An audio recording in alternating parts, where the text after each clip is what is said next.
Bismillahirrahmanirrahim. Assalamualaikum warahmatullahi wabarakatuh. Innal hamdalillah nahmaduhu wa nasta'inuhu wa nastaghfiruh wa na'udzu billahi min syururi anfusina wa min sayyiati a'malina. May yahdihillahu fala mudhillalah wa may yudhlilhu fala hadiyalah. Asyhadu an la ilaha illallah wa asyhadu anna Muhammadan abduhu wa rasuluh. Yang pertama, marilah kita panjatkan puja dan puji syukur kita kepada kehadirat Allah Subhanahu wa taala yang telah melimpahkan banyak sekali beribu-ribu nikmat.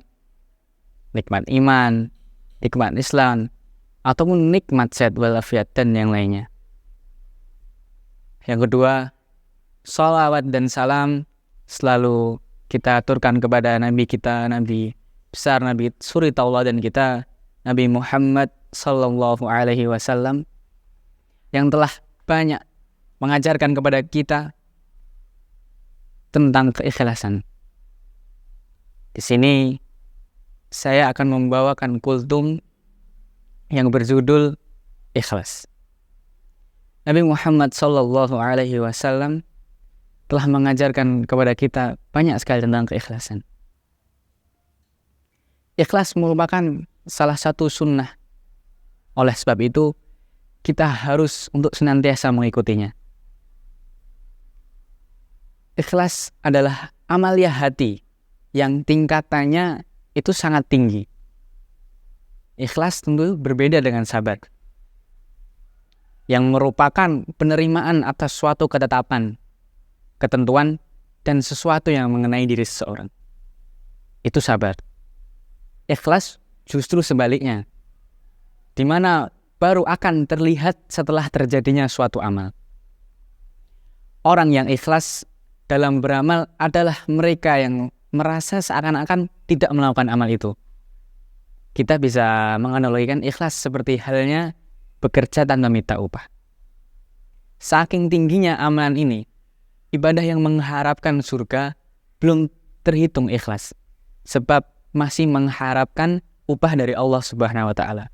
Akan tetapi tingkatan ini sudah sangat tinggi. Tidak untuk orang awam seperti kita yang masih tingkatannya rendah.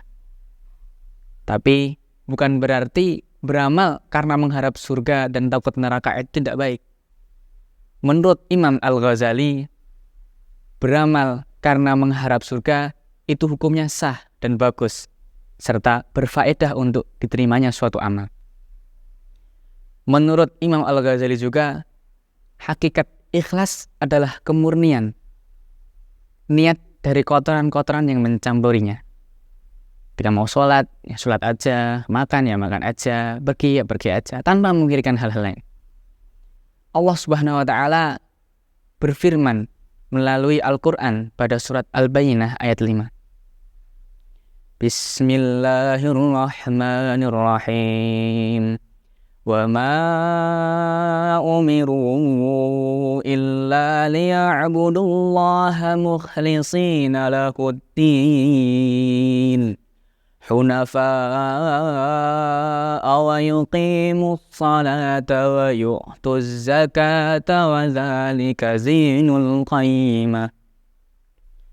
Yang artinya, mereka tidak diperintah kecuali untuk menyembah Allah dan mengikhlaskan ketaatannya kepadanya, lagi hanif, istiqomah, melaksanakan sholat dan menunaikan zakat. Itulah agama yang lurus. Quran surah Al-Bayyinah ayat 5. Ayat tersebut menunjukkan bahwa betapa tingginya derajat sifat ikhlas. Dengan ikhlas, semua orang dan dengan profesinya masing-masing telah menjadi seseorang yang sufi atau orang yang bersih hatinya. Dengan disadari rasa ikhlas ini, seorang pedagang akan menjadi pedagang yang baik dan jujur. Seorang petani akan menjadi petani yang baik, dan seterusnya. Menurut Imam Al-Ghazali, semua manusia akan rusak kecuali manusia yang berilmu, dan semua manusia yang berilmu akan rusak kecuali yang mengamalkan ilmunya. semua manusia berilmu yang mengamalkan ilmunya itu juga akan rusak, kecuali yang ikhlas. Dan orang-orang yang ikhlas pun masih dalam keadaan kekhawatiran yang besar. Dari ungkapan Imam Al-Ghazali tersebut, semua ilmu dan amal akan sia-sia jika di dalamnya tidak ada sifat ikhlas. Ilmu dan amal itu tidak dapat dibanggakan. Bagaimana mau dibanggakan? Sedangkan yang ikhlas saja masih dalam keadaan khawatir yang besar. Maka dari itu, marilah kita mulai untuk saat ini tanamkan sifat ikhlas. Kemanapun kita pergi,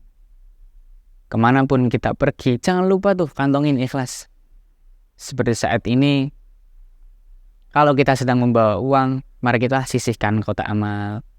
Syukur-syukur kalau nilainya besar. Sebab menurut Imam Al-Ghazali juga, sifat ikhlas mempunyai prinsip dan hakikat. Kalau kita sudah mencari-cari alasan, prinsip dan hakikat itu akan hilang.